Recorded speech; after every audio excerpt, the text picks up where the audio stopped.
Bienvenue.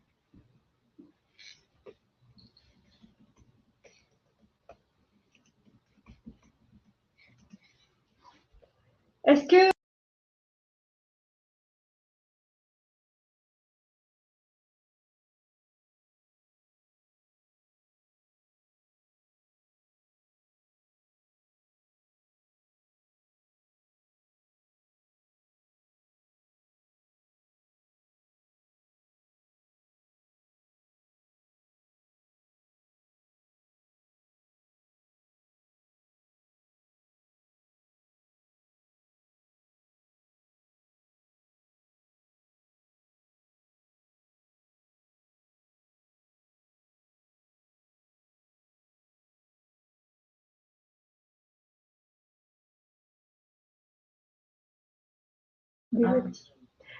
Bonjour à tous.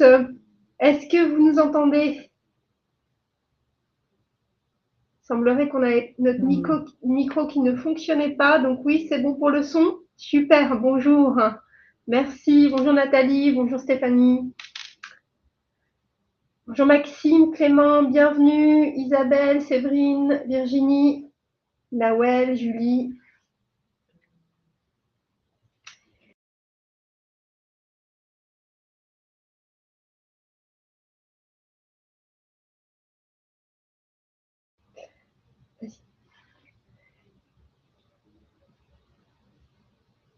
Bienvenue à tous et à toutes. Je vous propose d'attendre encore 2-3 minutes le temps que tout le monde nous rejoigne pour ce webinaire.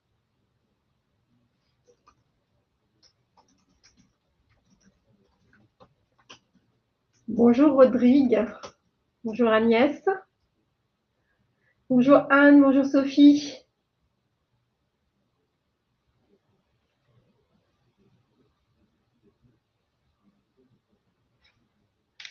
Alors, encore 2 petites minutes. On vous propose de poser vos questions dans le chat ou dans le module questions. Donc, vous avez votre chat qui est en bas à droite.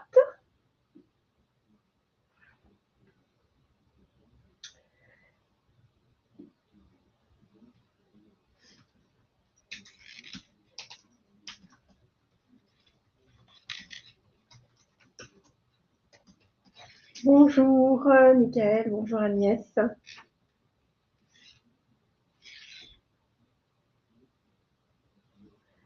Alors, on va pouvoir démarrer.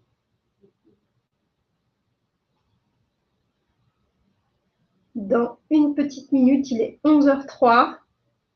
On va s'accorder les quelques minutes de retard pour ceux qui sortiraient d'une réunion qui se terminerait à 11h.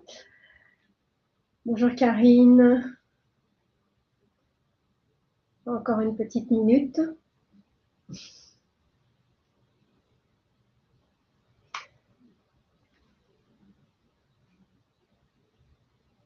Alors.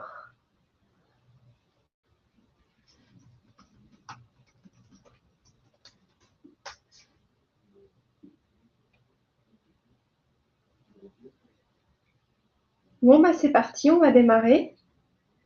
Je vous propose de commencer par une présentation très rapide pour ceux qui ne connaissent pas Entreprise engagée. Donc, Entreprise engagée, c'est un cabinet de conseil RSE. Donc, je suis cofondatrice et co-dirigeante d'Entreprise engagée.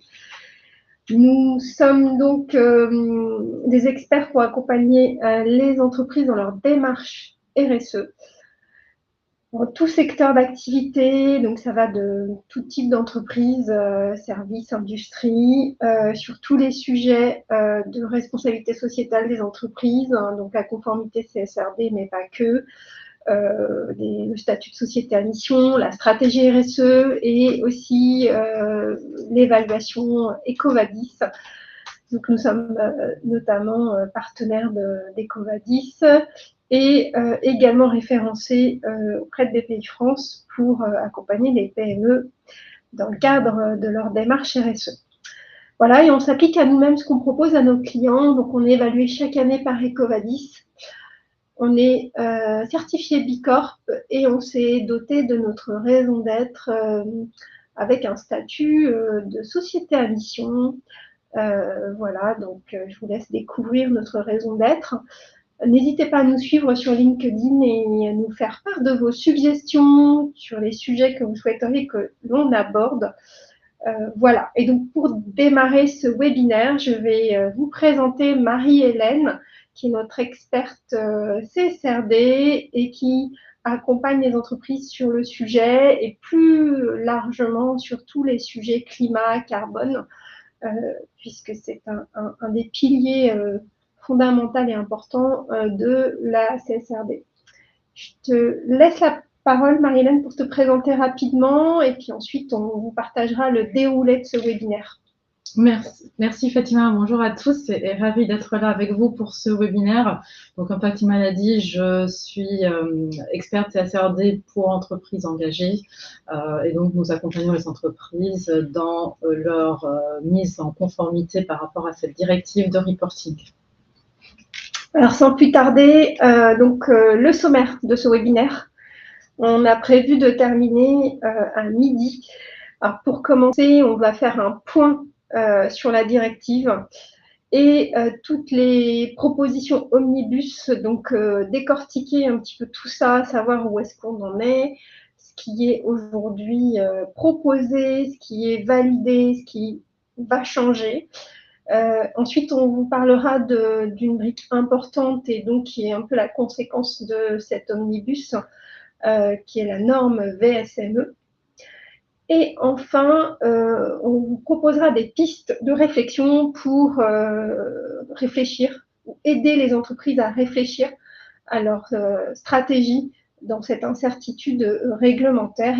Et on terminera par un échange de questions-réponses avec l'ensemble de vos questions. Voilà, je te passe la main, Marie-Hélène, pour la suite. Merci. Donc, on commence avec un point sur la CSRD et les nouvelles propositions omnibus. Donc, un rappel sur ce que c'est qu'un omnibus. Donc, un omnibus, c'est un acte législatif européen qui vise à modifier simultanément des directives ou des règlements pour les simplifier ou les mettre en cohérence.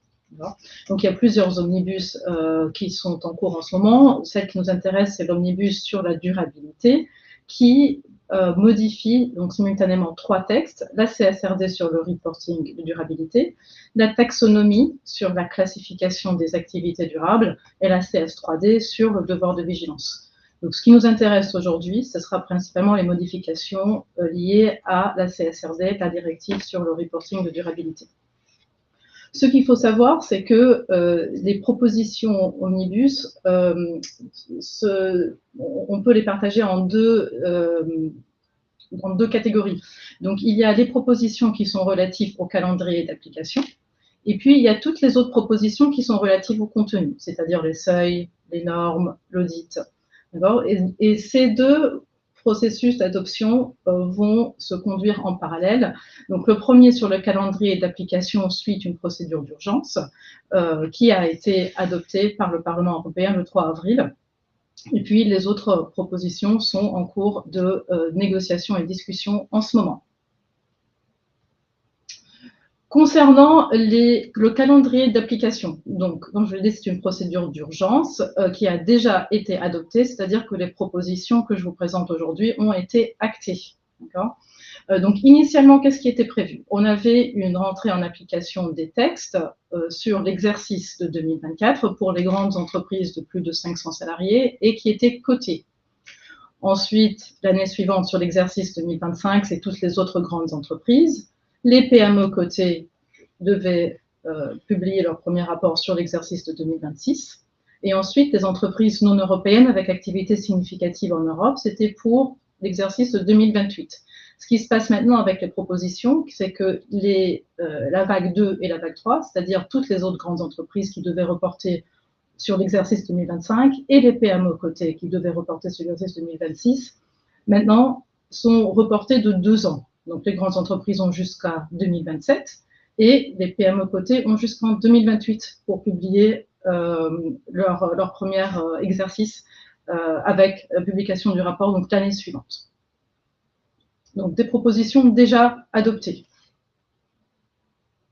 Ensuite, sur les propositions concernant le contenu de la norme. Donc commençons par les seuils d'application de la directive.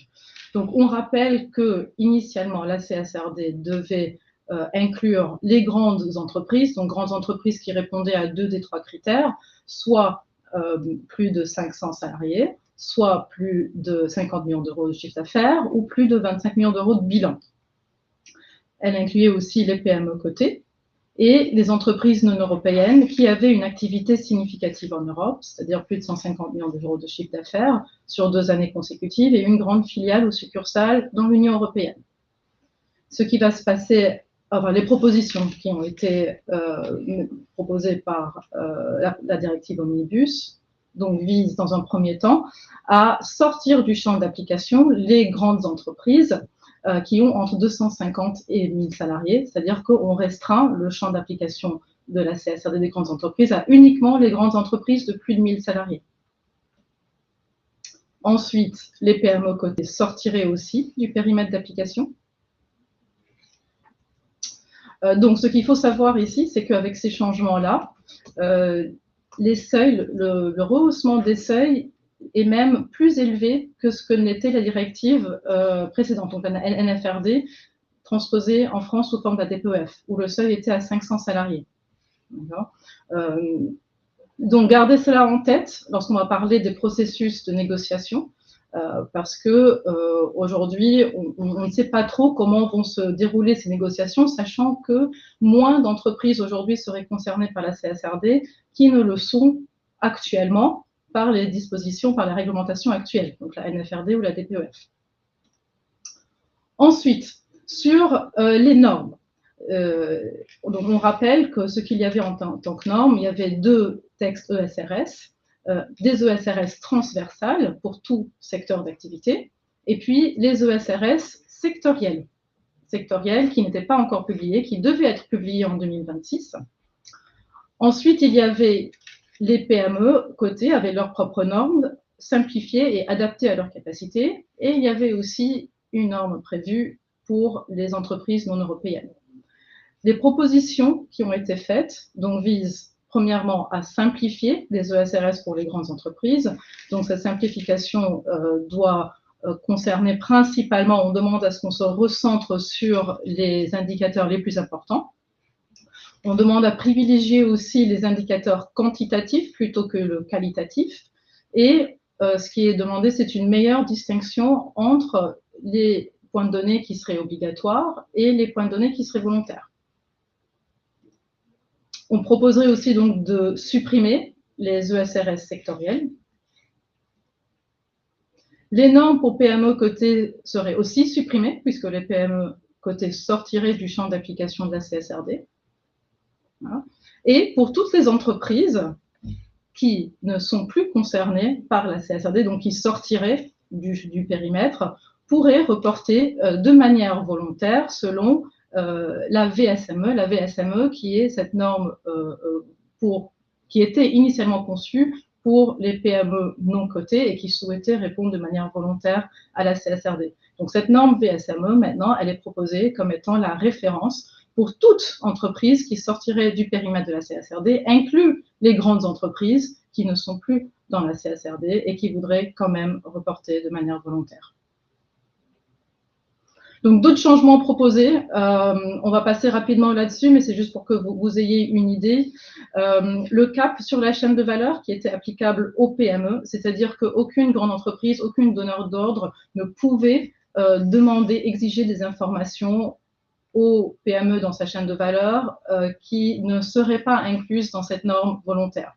Aujourd'hui, cette cape de chaîne de valeur, dans les propositions Omnibus, elle reste, mais elle serait applicable à toute entreprise donc, qui sortirait du périmètre de la CSRD, donc toute entreprise avec moins de 1000 salariés.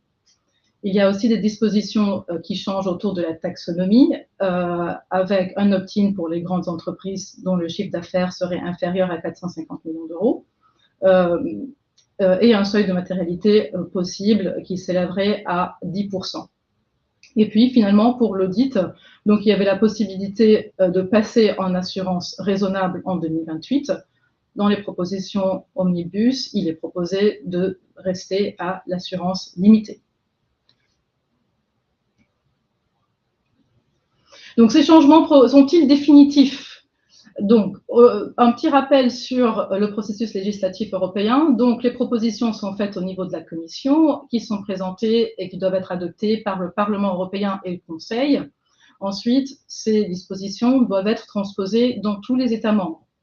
Donc, on rappelle, pour le report de délai de 2 ans, donc le stop the clock, cela a déjà été adopté par le Parlement européen, par le Conseil, et les pays membres ont jusqu'au 31 décembre 2025 pour le transposer en loi nationale. En ce qui concerne le contenu, donc le contenu, c'est ce qui se négocie en cet instant maintenant. C'est un processus qui peut être long. Ça peut prendre, aujourd'hui on pense que ça ira certainement jusqu'à la fin de l'année, peut-être même début 2026. Et ensuite, les pays auraient 12 mois pour transposer les modifications en droit national. Ce qu'il faut savoir aussi sur le travail en cours pour simplifier les ESRS. Ça a déjà commencé. L'EFRAG, c'est l'EFRAG qui est l'organisme qui a été mandaté pour la rédaction des normes ESRS, qui est à nouveau mandaté pour leur simplification. Elle a jusqu'au 31 octobre pour présenter les premiers drafts, donc à la Commission européenne. Donc leur agenda aujourd'hui, ils viennent de publier leur programme de travail. La première version devrait être publiée en juillet pour consultation publique. Donc vu les délais très serrés, la consultation publique est plus courte. Donc il y aura 30-40 jours pour envoyer des commentaires sur cette première version. Et ensuite, la version finale sera proposée le 31 octobre au Parlement. Une fois les propositions omnibus adoptées, les normes volontaires devraient être publiées 4 mois au plus tard après la date d'adoption, et puis les normes ESRS simplifiées au plus tard 6 mois après l'adoption par le Parlement européen et le Conseil. On rappelle que durant tout ce temps, en attendant l'adoption et la transposition en droit national, les entreprises sont toujours soumises aux directives actuelles. Donc, ce qui veut dire chez nous en France, pour les entreprises de plus de 500 salariés, c'est la DPEF. Et pour les entreprises qui sont déjà soumises à la CSRD aujourd'hui, les dispositions actuelles restent de vigueur. Donc, pour résumer, qu'est-ce que ça veut dire en fonction de si vous faites partie de la vague 1, la vague 2 ou la vague 3? Donc, la vague 1, ça, ce sont les entreprises cotées de plus de 500 salariés, 50 millions d'euros de chiffre d'affaires ou 25 millions d'euros de bilan. Donc, ce sont les entreprises qui ont déjà publié, pour la plupart, leur rapport de durabilité conforme aux ESRS. Ces entreprises-là, si elles sont plus de 1000 salariés, elles continueront à rester dans le périmètre de la CSRD et elles bénéficieraient potentiellement des ESRS simplifiés une fois que celles-ci seraient publiées. Pour les autres entreprises de la vague 1 qui ont moins de 1000 salariés, elles devront continuer à publier selon la CSRD jusqu'à les propositions omnibus soient adoptées et transposées. Et ensuite, en fonction du seuil qui serait adopté, elles pourraient sortir du périmètre. Et dans ce cas-là, on rappelle, elles seraient soumises soit à la DPEF, si celle-ci reste en vigueur, ou si elle est modifiée. Ça, on ne le sait pas trop encore. Les entreprises de la vague 2, donc ça sont les entreprises qui devaient publier sur l'exercice 2025, leur premier rapport en 2026. Donc là aussi, on distingue plusieurs cas de figure. Maintenant, il y a le report de 2 ans, c'est-à-dire que les entreprises qui ont plus de 500 salariés, donc doivent publier leurs rapports conformes au DPEF aujourd'hui. Et à partir de l'exercice de 2027, une fois que les propositions omnibus rentreraient en vigueur, ils auraient, si elles ont plus de 1000 salariés, reporté donc selon la CSRD avec les ESRS simplifiés. Et si elles ont moins de 1000 salariés, alors soit si elles ont entre 500 et 1000, la DPEF resterait en vigueur pour elles, ou bien une adaptation, par exemple selon la VSME. Et si elles ont moins de 500 salariés, eh bien, elles sortiraient complètement du périmètre de la CSRD et pourraient reporter selon les normes volontaires. En ce qui concerne les PME cotées, donc elles sortiraient complètement du champ de la CSRD et donc pourraient reporter selon leur rapport volontaire. Okay. Donc, on rappelle, tout ça, ce sont des hypothèses. Ces dates-là qui sont indicatives, on considère elle s'applique si l'omnibus est voté et adopté en France à partir de janvier 2026. Donc, sachant que ça aussi, ça peut être retardé. Et aussi, on considère qu'il n'y a pas de surtransposition en France. Donc, on rappelle que lorsque les directives sont transposées en droit national, le pays peut surtransposer.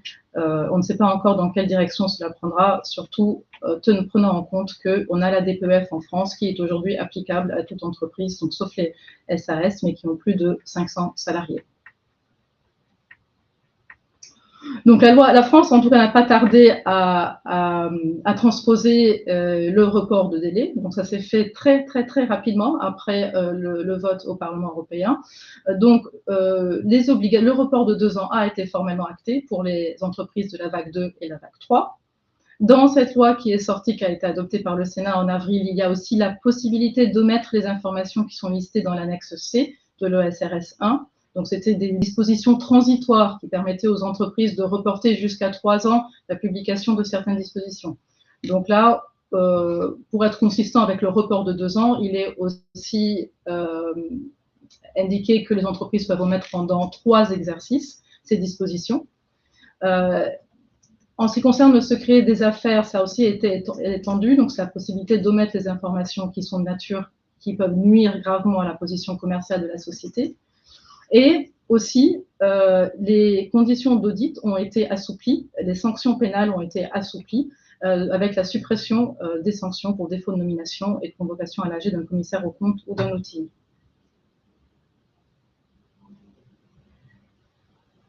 Donc, Fatima, maintenant, une fois ces propositions détaillées, est-ce que tu pourrais nous parler de ta perspective? Comment est-ce que les entreprises vivent ces changements et comment est-ce qu'elles s'y préparent?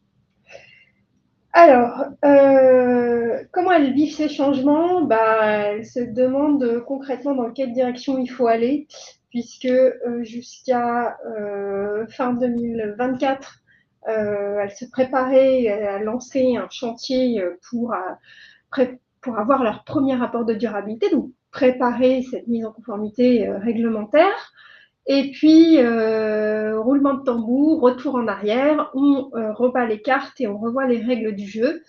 Et donc forcément, celles qui avaient commencé à se mettre en conformité et qui s'étaient lancées dans une analyse de double matérialité et qui aujourd'hui sortent du périmètre, se disent ok, bon, on a démarré, donc on va poursuivre l'exercice, au moins finir notre analyse de double mat et voir ce qu'on va faire plus tard. Mais c'est vrai que la réaction première, c'est de se dire ok, on a plus de temps, le planning se dessert.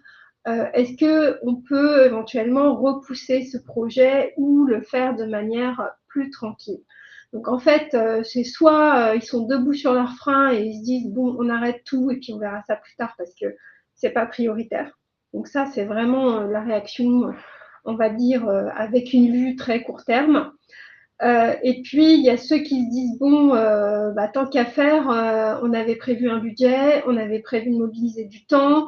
Est-ce qu'on peut capitaliser sur le travail qui a été commencé, donc l'analyse de double matérialité en l'occurrence, et donc se dire peut-être qu'on pourrait aller au bout de cet exercice et voir dans quelle mesure un premier rapport de durabilité pourrait être publié, certes avec un timing qui est beaucoup plus long.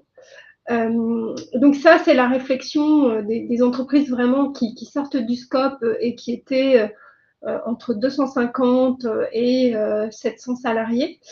Donc, il y a cette incertitude de savoir ce qu'on peut faire de tout ça et comment effectivement ça peut être intégré à une stratégie globale. Il faut savoir que le contexte économique actuel ne favorise pas la prise de décision pour aller sur des sujets de durabilité.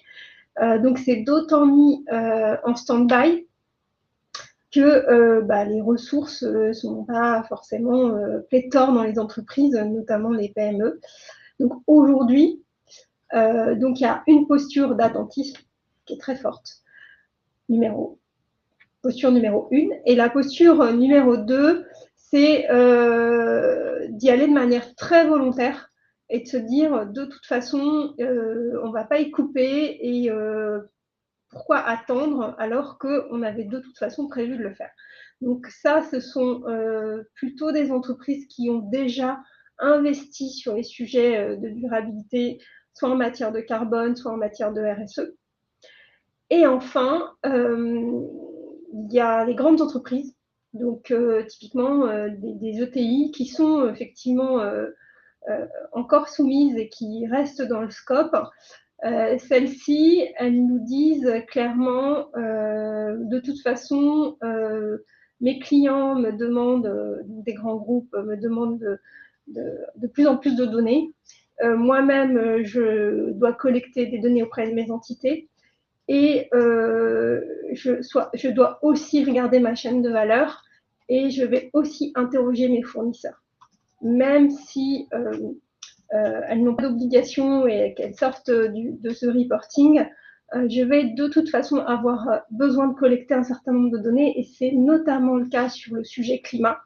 Donc, quoi qu'il arrive, les entreprises sont toutes concernées et même s'il n'y a pas d'obligation réglementaire, elles ont tout intérêt à avoir une démarche volontaire. Je vois qu'il y a quelques questions qui sont posées dans le chat. Donc, je ne sais pas si, Marie-Hélène, tu peux peut-être répondre notamment à la question concernant l'omnibus, le lien entre omnibus et DDADUE, Oui. donc la fameuse, et comment est-ce que c'est adopté au niveau du droit national. Oui, le DDADUE, donc, sont les diverses dispositions d'adaptation au droit de l'Union européenne. Donc, c'est tout simplement un règlement qui vise à adapter rapidement les mesures européennes pour rester en conformité avec les décisions qui ont été adoptées. Et donc, le lien, c'est qu'en fait, c'est une mise en exécution des propositions omnibus. Oui, finalement. Qui ont été adoptées. La transposition à venir, notamment les entreprises qui étaient concernées par la DPEF, ça c'est un sujet. Est-ce qu'on risque de surtransposer ou de transposer en tant que tel, ou on a encore une incertitude par rapport à ça? On ne sait pas encore. Bon, à l'époque de la NFRD, la France avait surtransposé lorsqu'elle a fait la DPEF, donc en incluant toutes les entreprises de plus de 500 salariés, qu'elles soient cotées ou pas, alors qu'au niveau européen, c'était uniquement les entreprises cotées de plus de 500 salariés. Lorsqu'il y a eu la CSRD, il n'y a pas eu de surtransposition, donc la France, elle a transposé dans l'État. On ne sait pas ce qui va se passer maintenant avec les propositions omnibus, sachant que, comme je vous l'ai dit, il y a une différence dans le seuil d'application. C'est-à-dire qu'on passerait à les entreprises de plus de 1000 salariés, alors qu'aujourd'hui, toutes celles de plus de 500 salariés sont soumises à l'obligation de fournir un rapport sur leur performance de durabilité. Donc, on ne sait pas encore où cela va aller. Et c'est pour ça que la meilleure des choses, ce qu'on recommande en tout cas aux entreprises, c'est de se préparer, de ne pas non plus rester, ne pas penser à la conformité uniquement, mais vraiment réfléchir à comment est-ce qu'on peut s'affranchir de tout ça pour réfléchir à qu'est-ce qui a du sens pour vous en tant qu'entreprise, en termes de stratégie de durabilité avant tout. Et on en parlera à la troisième partie de ce webinaire. Exactement, d'ailleurs, la question que je souhaitais te poser, Marie-Hélène, c'est comment une entreprise qui était concernée jusqu'ici par cette réglementation doit-elle avancer sur le sujet? Comment concrètement elle doit faire? Qu'est-ce qu'elle peut prioriser ou ne pas prioriser pour anticiper effectivement les futures demandes de ces parties prenantes? Et puis, au-delà de ça, comment est-ce qu'elle peut piloter dans une stratégie globale d'entreprise? Oui, alors la VSME, alors évidemment, maintenant on en parle et qu'elle a été considérée comme norme de référence, c'est une possibilité pour les entreprises qui sortiraient du périmètre de la CSRD. Donc peut-être on entame directement avec la deuxième partie de ce webinaire qui vous présente ces normes-là. Donc ces normes volontaires, elles sont conçues d'une manière modulaire. Donc vous avez un module de base sur lequel vient s'ajouter un module plus complet. Donc le module de base est un prérequis pour le module complet. Vous ne pouvez pas faire le module complet tout seul. C'est soit module de base seul, soit module de base plus module complet.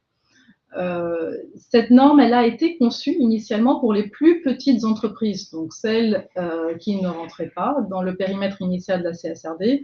Donc, c'était les entreprises de moins de 250 salariés et qui n'étaient pas cotées. Et même, elle a été conçue, donc vous allez voir, même en réfléchissant aux plus petites entreprises, même aux micro-entreprises. Donc, elle a vraiment été adaptée à leur capacité. Donc maintenant, c'est une norme qu'on met à disposition et qui pourrait servir de base pour toutes les entreprises de moins de 1000 salariés qui sortiraient du champ d'application de la CSRD. Et je dis bien pourrait servir de base, ce sont les mots exacts dans la proposition Omnibus, parce que c'est peu probable que ce soit la VSME telle qu'elle qui soit utilisée comme standard pour ces entreprises-là de 250 à 1000 salariés qui sortiraient du champ d'application. Vous allez voir, les mesures sont assez basiques, en tout cas simples, et vraiment adaptées pour les capacités des plus petites entreprises, et pas forcément adaptées à des entreprises qui ont plus de ressources. La VSME, elle a la même structure que les normes ESRS. C'est-à-dire qu'il y a les mêmes 3 grands piliers, environnement, social, gouvernance, et les obligations de publication sont aussi classifiées selon les mêmes catégories. Donc, vous avez des obligations sur les politiques, les actions, les objectifs et les indicateurs. Ce qui va changer entre la VSME et les ESRS, c'est la profondeur d'analyse. Et vous allez voir, la VSME, par exemple, elle se concentre beaucoup plus sur les indicateurs quantitatifs. Il y a très, très peu de qualitatifs, alors que les ESRS pour les grandes entreprises étaient aux 2/3 qualitatifs. D'autres différences entre la VSME et les ESRS, c'est l'analyse de matérialité, qui n'est pas obligatoire dans la norme volontaire. Elle a été remplacée par si applicable. Donc la notion de si applicable avec des critères bien précis qui ont été identifiés. Donc, par exemple, si l'entreprise fait partie de tel secteur d'activité, alors elle a l'obligation de reporter. Donc c'est dans ce sens-là qu'il faut l'interpréter. Le nombre d'obligations de publication est bien sûr réduit. Il y a très très peu d'informations attendues sur la chaîne de valeur dans la VSME. D'ailleurs, dans le module de base, il n'y en a aucune. Donc, c'est principalement dans le module complet que vous avez des éléments d'information à publier sur la chaîne de valeur. Alors que dans les ESRS, la chaîne de valeur est prise en compte dans quasiment toutes les obligations de publication. Sauf certains indicateurs, bien sûr, mais sur toutes les parties descriptives, les ESRS demandaient qu'on prenne en compte la chaîne de valeur.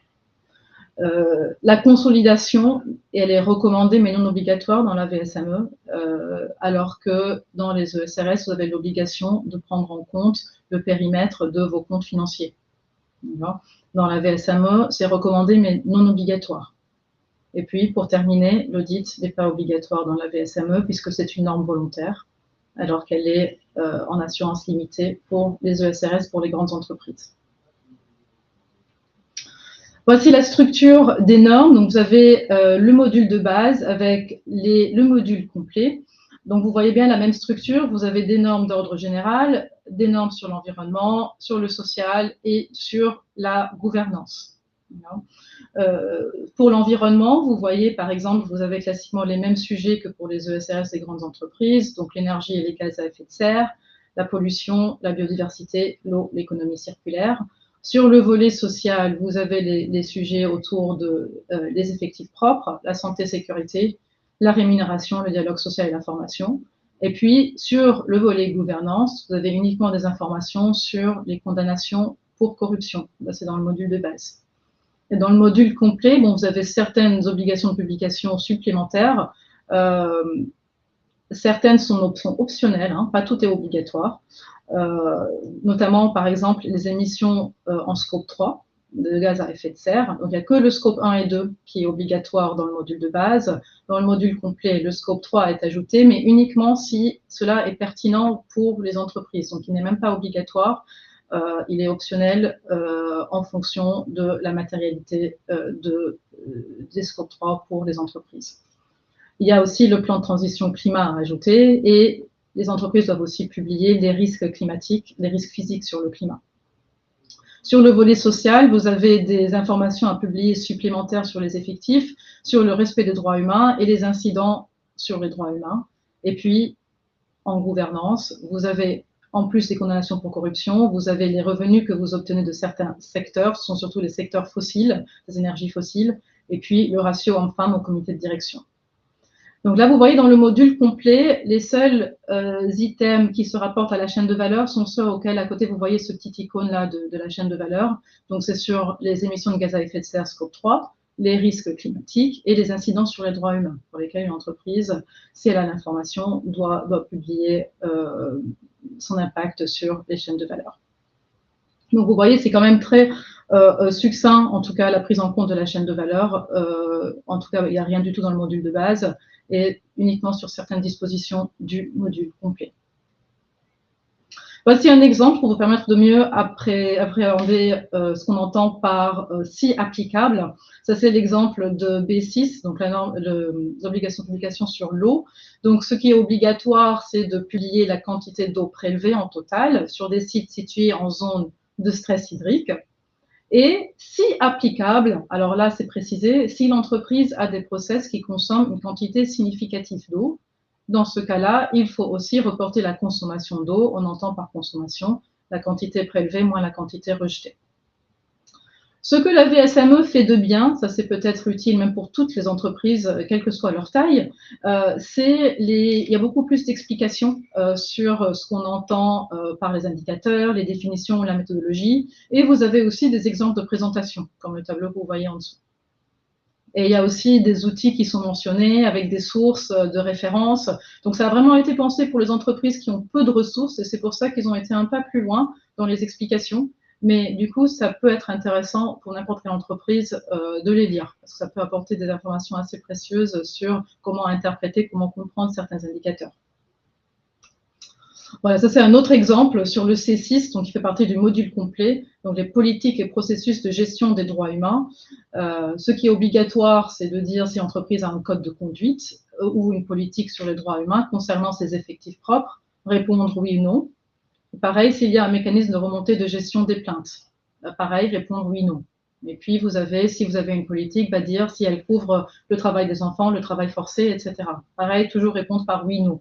Donc, je vous montre ça pour vous aussi vous faire prendre conscience que les informations qui sont demandées sont vraiment brèves, pas détaillées, et c'est pour ça qu'on dit qu'elles ne sont pas forcément adaptées pour des entreprises qui étaient initialement incluses dans la CSRD, mais qui sortiraient du périmètre et qui ont d'autres politiques en place et qui peuvent aller plus loin.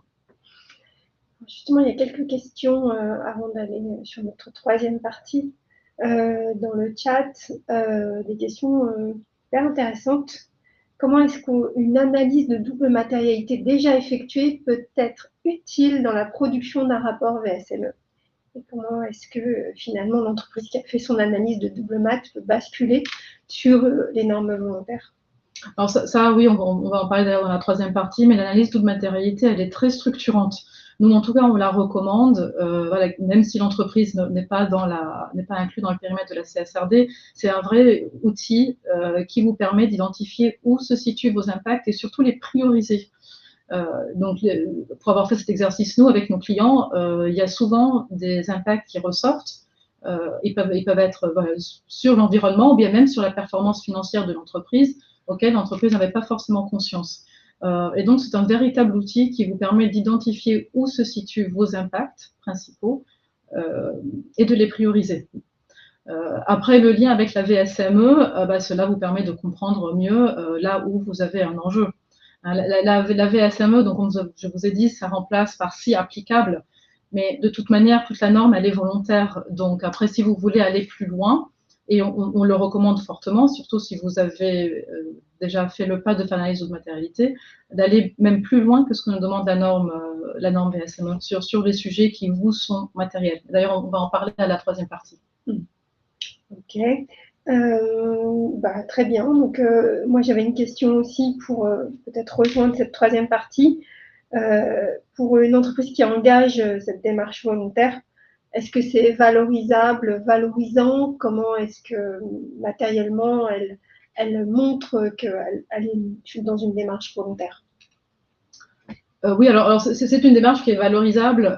Tu l'as dit tout à l'heure, que les clients vont continuer à demander des informations de durabilité dans leur chaîne de valeur, ne serait-ce que pour pouvoir atteindre leurs propres objectifs de durabilité.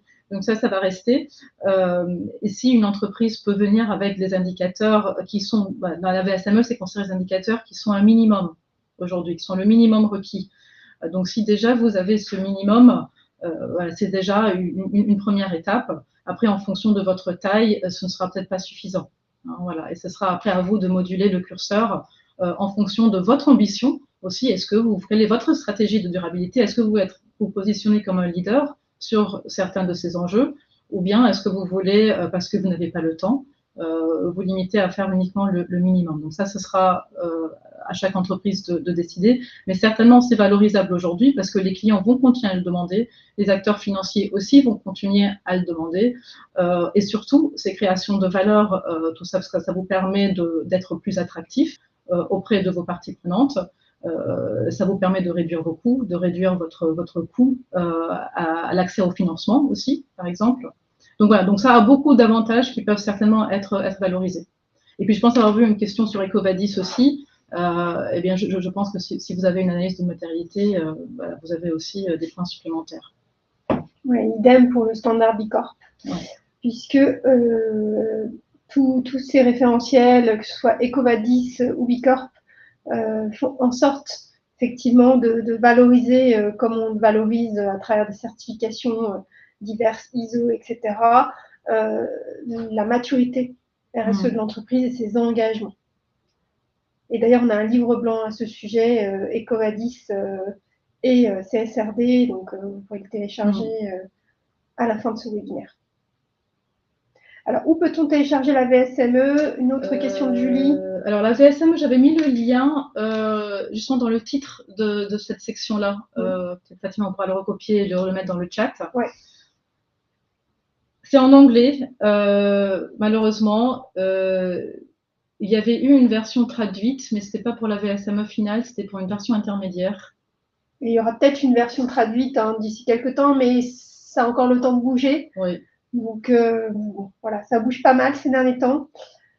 Et justement, comment naviguer dans l'incertitude pour les entreprises, hein. Donc, c'est compliqué de savoir où aller, comment y aller et quelles étapes incontournables. Donc, on a quelques clés à vous partager.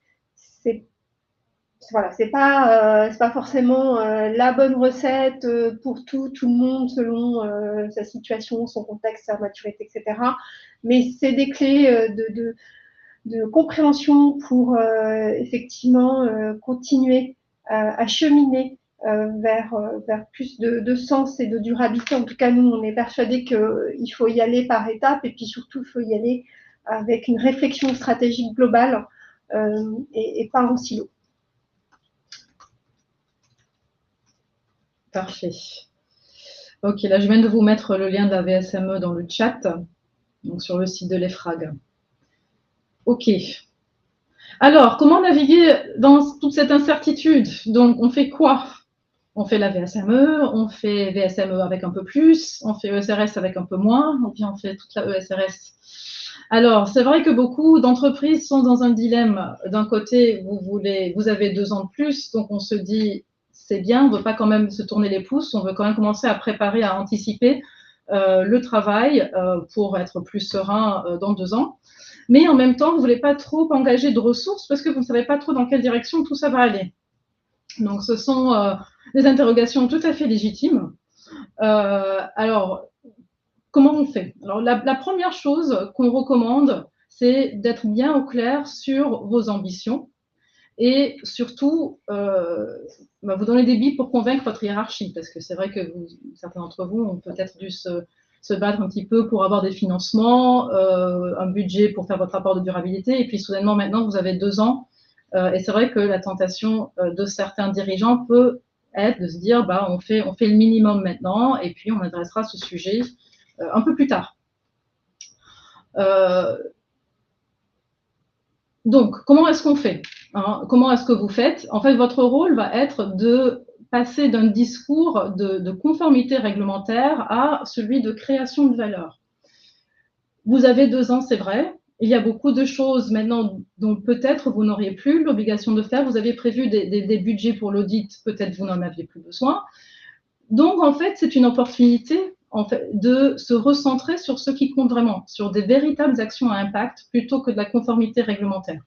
Les entreprises avec lesquelles on a parlé nous disent qu'elles se sentent, maintenant qu'il y a ces 2 ans, libérées en quelque sorte. Avant, elles faisaient vite pour cocher les cases du reporting. Maintenant qu'elles n'en ont plus besoin, elles peuvent vraiment se recentrer et se dire qu'est-ce que je dois faire, qu'est-ce qui a le plus d'impact aujourd'hui que je peux mettre en œuvre. Et c'est vraiment ce discours qu'il faut avoir, se dire comment est-ce que je peux créer de la valeur avec mes actions de durabilité. Il faut rappeler que ne rien faire aujourd'hui a un coût aussi. On parle beaucoup de compétitivité en ce moment. C'est vrai qu'investir dans la durabilité a un coût, mais ne rien faire a un coût encore plus important. Donc, n'hésitez pas à mettre en avant auprès de votre hiérarchie le coût du capital qui serait plus élevé si vous n'aviez pas ces indicateurs de performance. Donc, l'accès à votre financement devient plus difficile.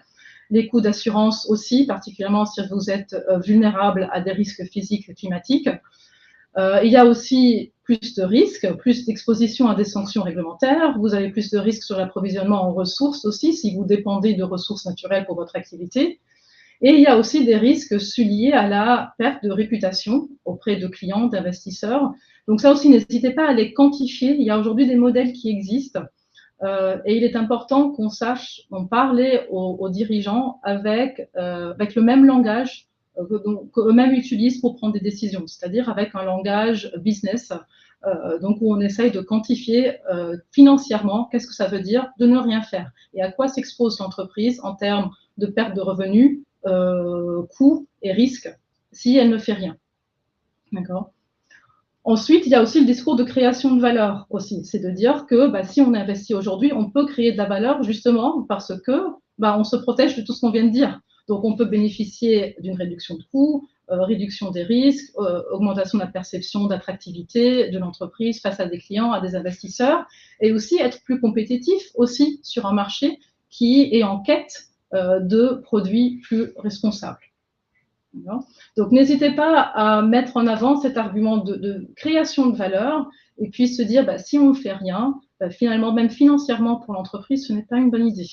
Et ça risque de lui coûter plus cher à long terme que de s'y préparer maintenant.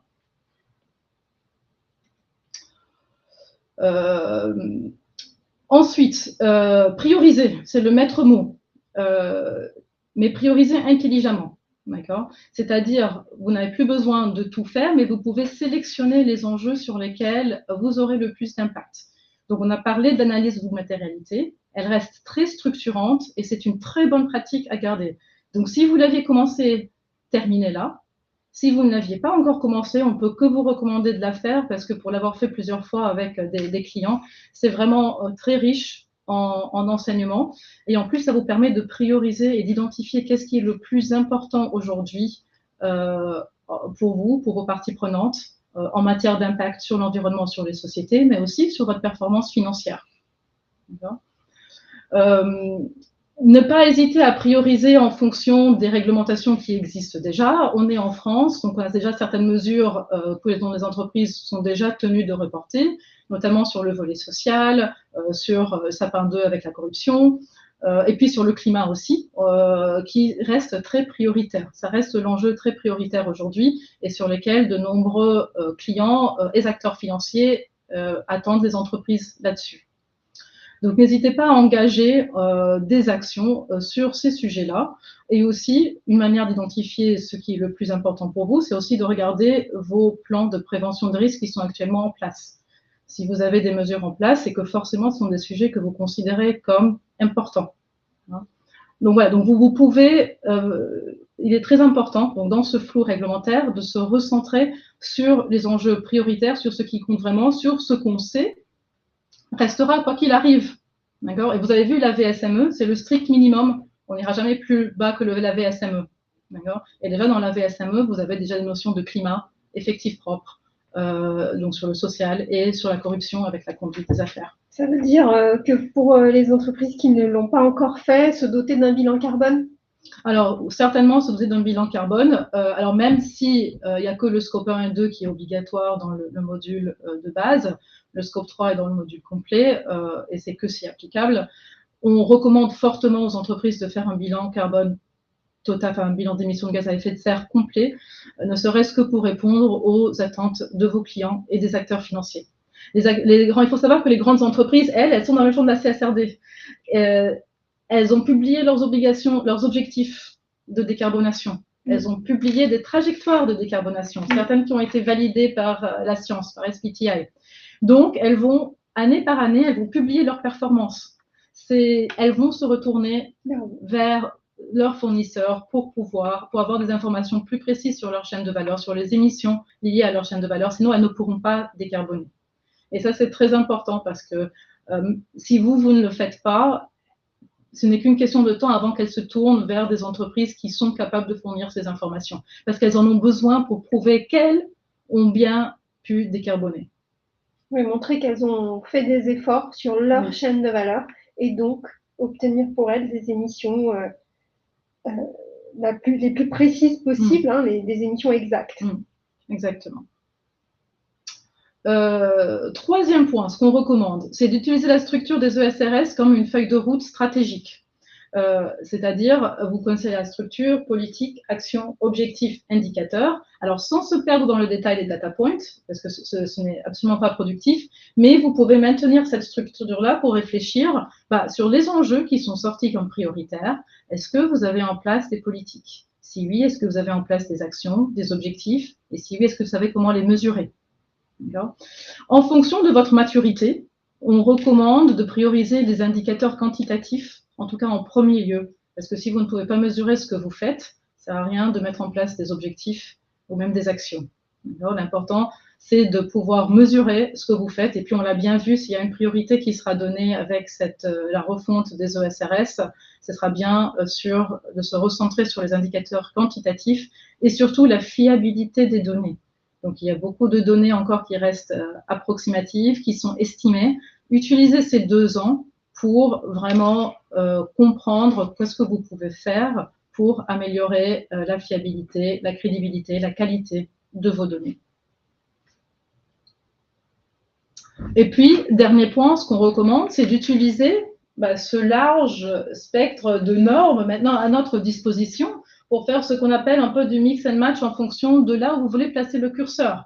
Est-ce que vous voulez être leader en performance énergétique? Eh bien, peut-être que pour l'énergie, la VSME, ce ne sera pas suffisant pour vous. Vous voudriez aller plus loin, et là, vous pourriez aller jusqu'aux obligations qui sont demandées dans les ESRS.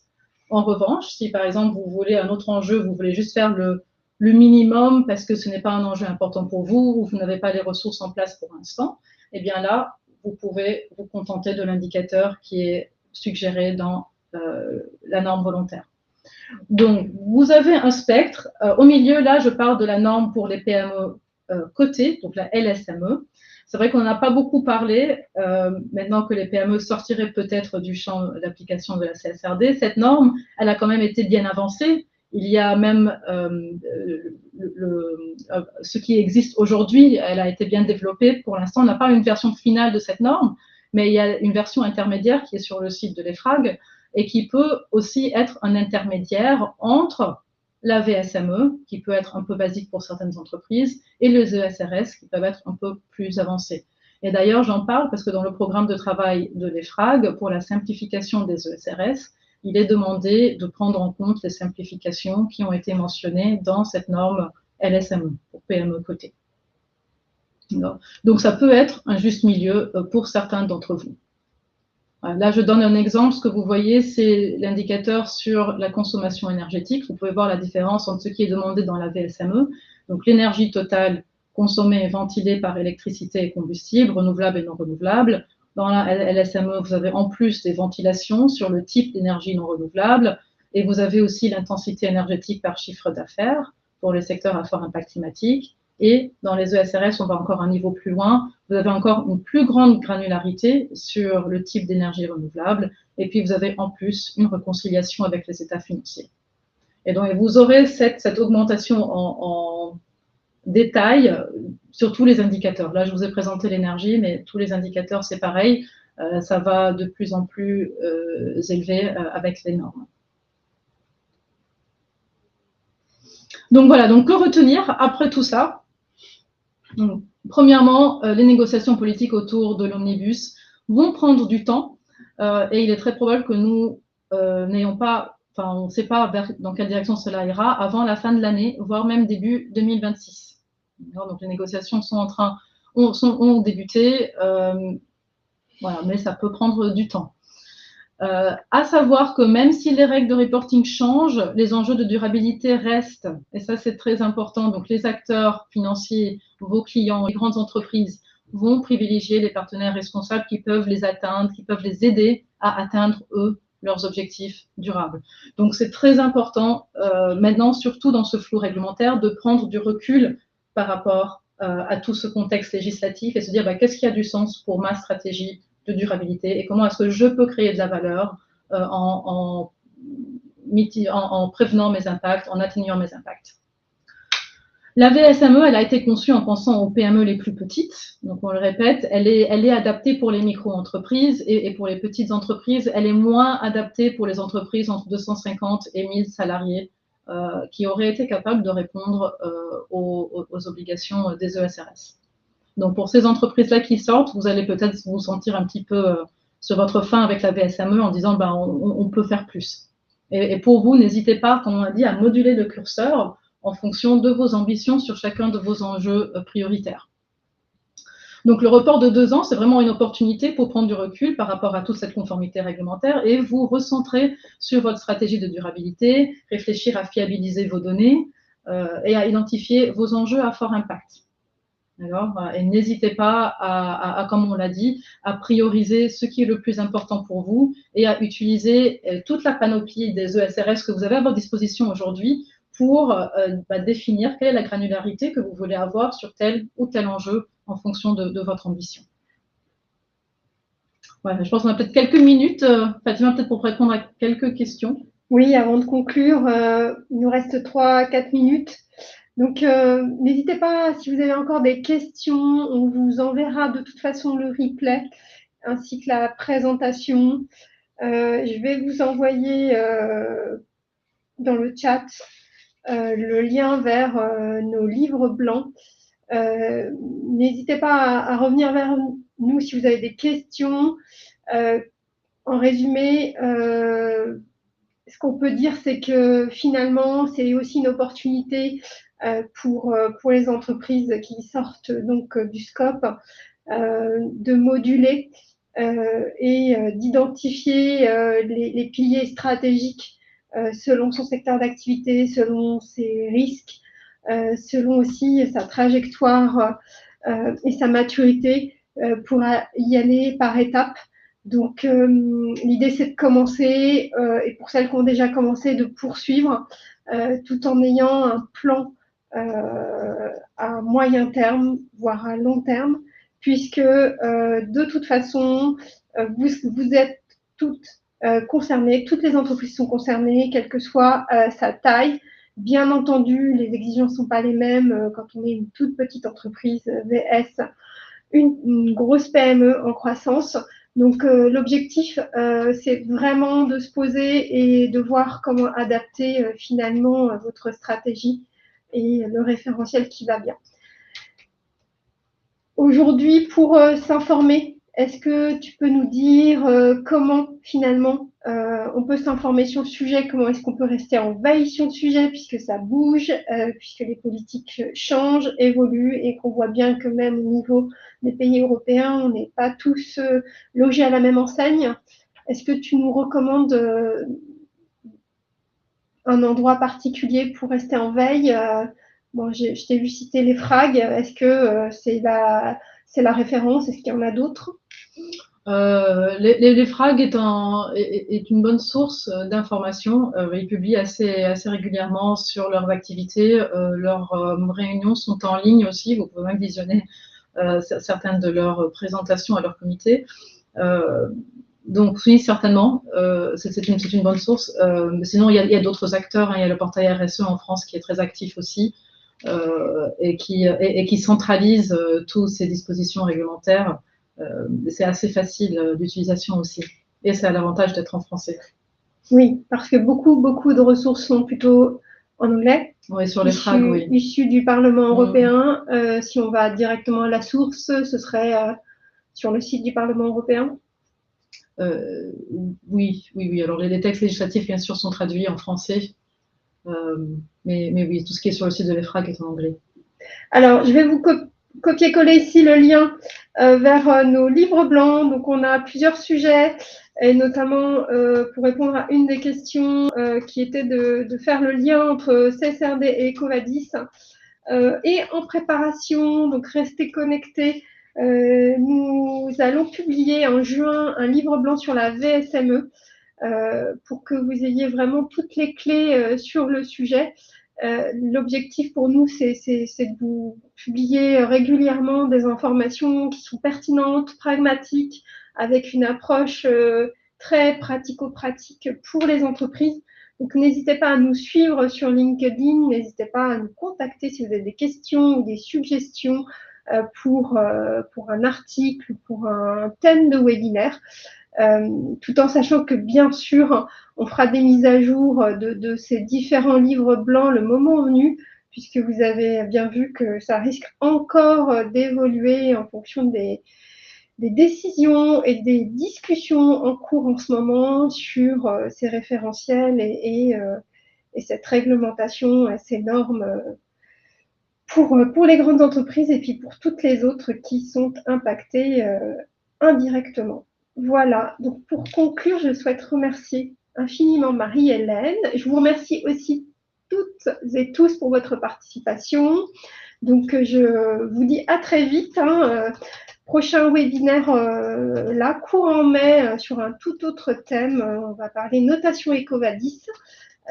Et en juin, également, avec notre partenaire BPI France, on va parler intelligence artificielle. Voilà, donc je vous souhaite un très bon appétit, une très bonne journée. Merci Marie-Hélène. Merci Fatima. Merci à tous. À bientôt, bonne journée.